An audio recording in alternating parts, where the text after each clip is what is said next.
Assalamualaikum warahmatullahi wabarakatuh. Perkenalkan, nama saya Yudo Maulana Fikri dengan NIM 1809511039 dari kelas A.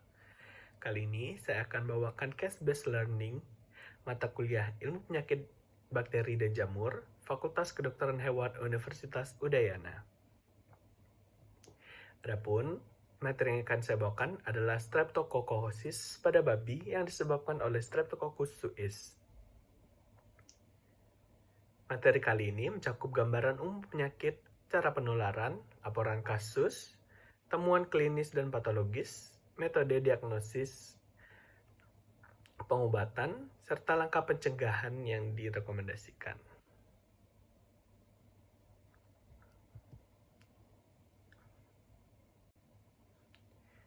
Selanjutnya adalah pendahuluan. Streptococcus adalah istilah umum untuk infeksi yang disebabkan oleh bakteri genus Streptococcus.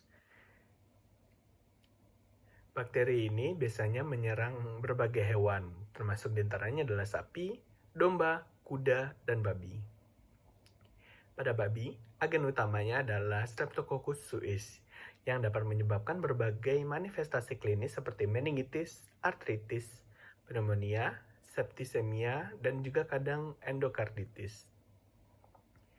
Penyakit ini paling sering ditemukan oleh babi muda, seringnya di rentang usia 3-12 bulan, dan menjadi masalah ekonomi serta mortalitas, penurunan pertumbuhan, dan biaya terapi. Selain itu, Streptococcus suis adalah agen zoonotik. Sebagian serotype dapat menular ke manusia dan dapat menyebabkan penyakit berat, sehingga aspek kesehatan masyarakat penting untuk dipertimbangkan dalam manajemen peternakan. Selanjutnya ada etiologi dan morfologi. Streptococcus suis adalah bakteri gram positif yang berbentuk kokus dan biasanya tersusun dalam pasangan atau rantai pendek. Uji katalase negatif membedakannya dari Staphylococcus. Di laboratorium, isolat Streptococcus suis sering tumbuh pada blood agar dan dapat menunjukkan hemolisis beta, alfa, atau kadang non-hemolitik tergantung isolat dan kondisi inang. Bakteri ini juga merupakan bakteri fakultatif anaerob.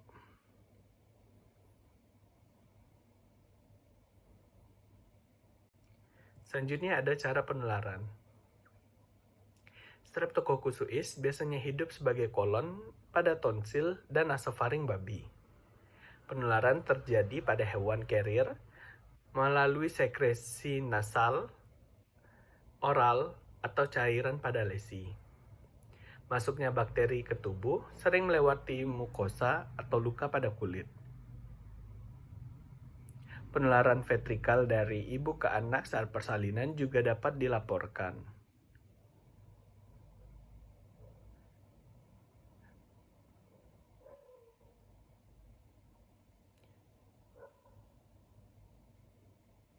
Dalam kondisi kandang padat dan stres, peluang invasi sistemik meningkat. Faktor lingkungan dan manajemen serta adanya koinfeksi juga dapat memperburuk kejadian penyakit. Laporan kasus. Kajian lapangan di Bali mencakup 30 ekor babi sakit dari beberapa peternakan di daerah Denpasar, Gianyar, Tabanan, dan Karangasem. Dari 30 babi sakit, 8 positif Streptococcus suis. Kasus terutama terjadi pada babi muda di usia 3-12 bulan. Gejala dilaporkan cukup bervariasi. Mulai dari tanda perifer seperti perubahan warna kulit, sekresi hidung, batuk, dan diare, hingga tanda sistemik seperti anoreksia, letargi, kaki pincang akibat artritis, dan tanda neurologis pada beberapa kasus. Bakteri diisolasi dari sampel klinis dan menunjukkan karakter gram positif kokus. Beberapa isolat non-hemolitik di media yang dipakai. Laporan tersebut juga mencatat penggunaan serangkaian uji biokimia untuk dikonfirmasi yang dapat melengkapi uji molekuler bila tersedia, Data ini menunjukkan distribusi penyakit yang nyata di wilayah lokal dan pentingnya surveillance. Selanjutnya adalah gejala klinis. Gejala klinis Streptococcus suis sangat beragam. Manifestasi neurologi seperti demam, mengucek mata, kejang, ataksia, dan kelumpuhan sebagian sering mengindikasikan meningitis. Hewan mungkin dapat kehilangan keseimbangan atau berjalan melingkar. Artritis purulen menyebabkan sendi bengkak atau kaku yang terlihat sebagai lemnes. Beberapa hewan menunjukkan tanda pernapasan seperti batuk atau nafas cepat, menunjukkan adanya pneumonia. Terdapat pula tanda umum seperti demam tinggi, anoreksia, dan depresi.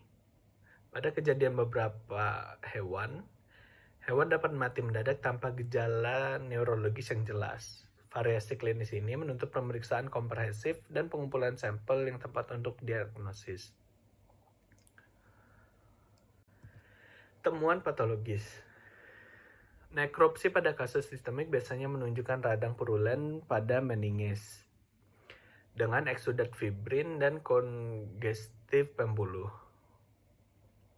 Pada beberapa kasus lebih tinggi berat ditemukan meningocefalitis pada fokus nekrotik atau pendarahan kecil. Sendi-sendi yang terlihat berisi nanah, membran sinovial, dan hiperemis.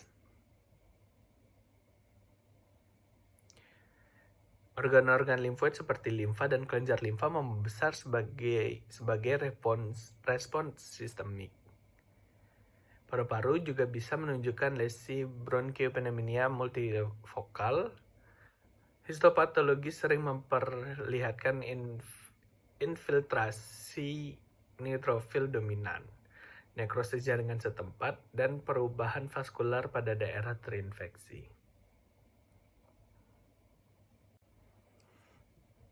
Selanjutnya ada diagnosis. Diagnosis dimulai dari anamnesis yang baik, mulai dari umur, onset gejala, mortalitas, kondisi kandang. Untuk konfirmasi, pengambilan sampel harus dilakukan secara aseptik. Cairan cerebrospinal atau jaringan otak hewan yang mati, darah untuk hemokultur, aspirat sendi atau synovial fluid, serta swab tonsil atau nasal untuk isolasi karier. Sampel harus disimpan di dingin dan segera dibawa ke lab. Kultur dilakukan pada blood agar beberapa isolat tumbuh lebih baik pada CO2 tambahan. Setelah diperoleh koloni, identifikasi awal melalui pewarnaan gram dan uji katalase dengan katalase negatif. Sistem biokimia seperti AP20 strep atau kit komersial dapat membantu. Tapi PCR yang menargetkan gen spesifik seperti GDH atau RSCN, serta penentuan serotip melalui gen kapsular memberikan kepastian lebih tinggi. Karena terapi empiris dapat dipengaruhi oleh resistensi lokal, uji sensitivitas antibiotik harus dilakukan dan menjadi acuan untuk pilihan terapi. Ada uji sensitivitas yang dilakukan antara lain seperti amispilin, penisilin, dan enrofaksin. Selanjutnya ada pengobatan. Pengobatan ideal dimulai segera setelah didiagnosis klinis dicurigai sambil menunggu hasil kultur. Tindakan pertama adalah mengurangi penularan dengan cara isolasi, kemudian mendukung hewan dengan cairan dan perawatan suportif seperti antipiterik dan pemberian nutrisi tambahan, serta mengobati luka yang menjadi pintu masuk.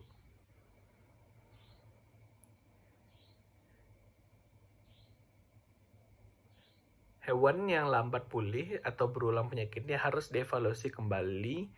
Pada beberapa situasi kronis, pemotongan atau kulit dapat dipertimbangkan untuk mengendalikan reservoir penyakit. Selanjutnya ada pencegahan dan pengendalian. Pencegahan dan pengendalian adalah langkah manajemen dan biosecurity yang konsisten, kontrol lalu lintas ternak dan orang, disinfeksi dan sanitasi. Kemudian pengaturan kepadatan kandang agar kandang tidak terlalu overpopulasi.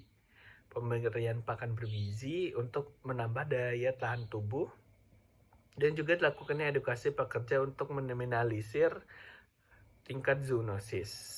Dan juga jika tersediakan dilakukannya vaksin autogenik.